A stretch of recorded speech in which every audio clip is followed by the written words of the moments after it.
5, together with Clear Men.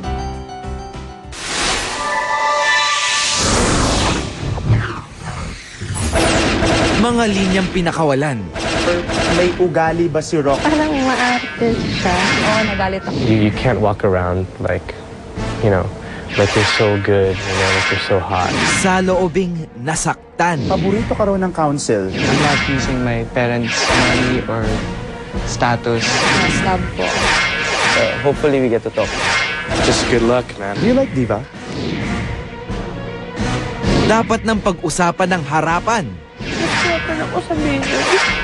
Diyan nga lagi kami magkasama. Hindi pa siya nakalagay sa bottom 3. Parang nakakainis talaga. Ngayong gabi sa Starstruck 5. Mga kapuso, mapanood na natin tonight ang much-awaited music flick ng Final Four Boys at ng Final Four Girls. Sino kaya ang mas aangat?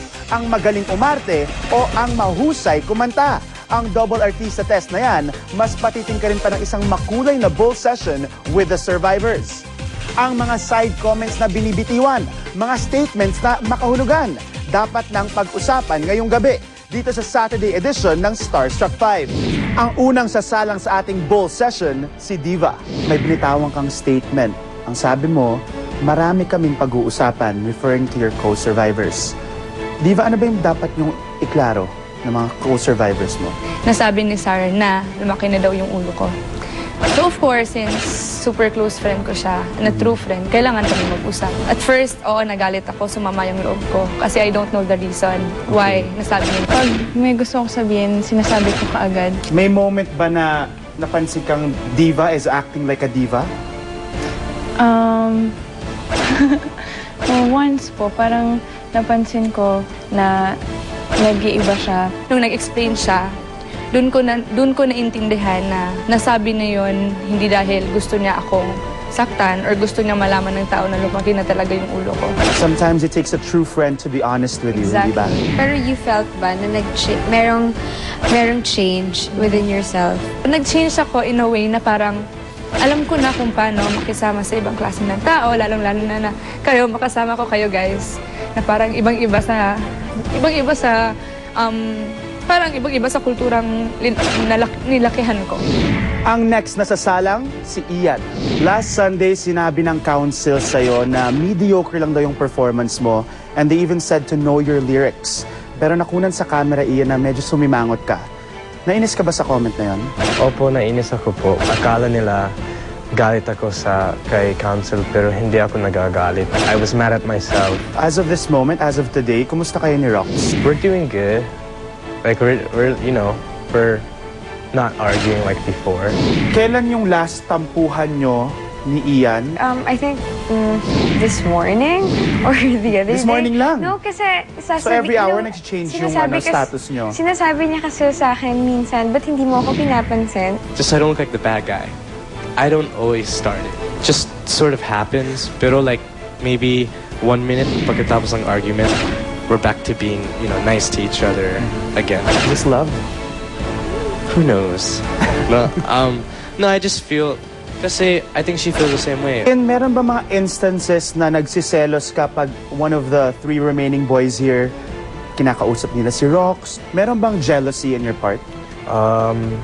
No, parang wala. I would say sometimes. Pero, I don't think you have to be jealous kasi, I know the relationship with you and Rox, how you guys are close, so you shouldn't be jealous. Ang susunod na gigitna, si Nina. May closeness yata kayo ni Diva at ni Sarah and sometimes Rox is not included. Bakit? Si Rox po, parati sila magkasama ni Ian. Parang wala siyang time na siya lang mag-isa. May ugali ba si Rox na ayaw mo? Parang maarte siya. Naiisip na namin na yun na talaga siya. Nina, in one episode, nasabi ni Ian at ni Steven, nagtataka sila. Bakit nandito pa si Nina? Ang sakit. Ang sakit po. Talaga siyang yung pinili ko. Hosting challenge, the singing challenge, and also the acting challenge. she was picked weakest by a few of the mentors. Akala ko that you have potential pero minsan you hold back or you're conscious. Ang next nating tatawagin, Enzo. Meron ka bang gustong klaruhin with your co-survivors? This is the opportunity. First, I want to clarify that I'm not using my parents' money or status to get into showbiz. Pumili ako sa auditions ng Starstruck. Lahat ng challenges, ginawa ko just like everybody else. How are your parents helping you in this competition, Enzo? Pag-text sa mga friends na to vote for us. Enzo, marami na nakakapansin at marami nagsasabi na paborito ka raw ng council. Sabi ko lang po, I've been doing my best talaga and I'm very proud na I've been getting good comments. May nagsabi na binigyan mo raw ng chocolate si Sarah. What is that about? Gift as a friend. Is it a peace offering? Hindi po. Matagal na po kami nagkaayusan ni Sarah. The last time we did this, you said that you were annoyed at Enzo's smile. Kumusta ang smile ni Enzo ngayon, Sarah? Improving. Improving na. Up next, ang world premiere ng kauna-unahang music flick ng Top 4 Boys at Top 4 Girls. Ang music flick na pagmumula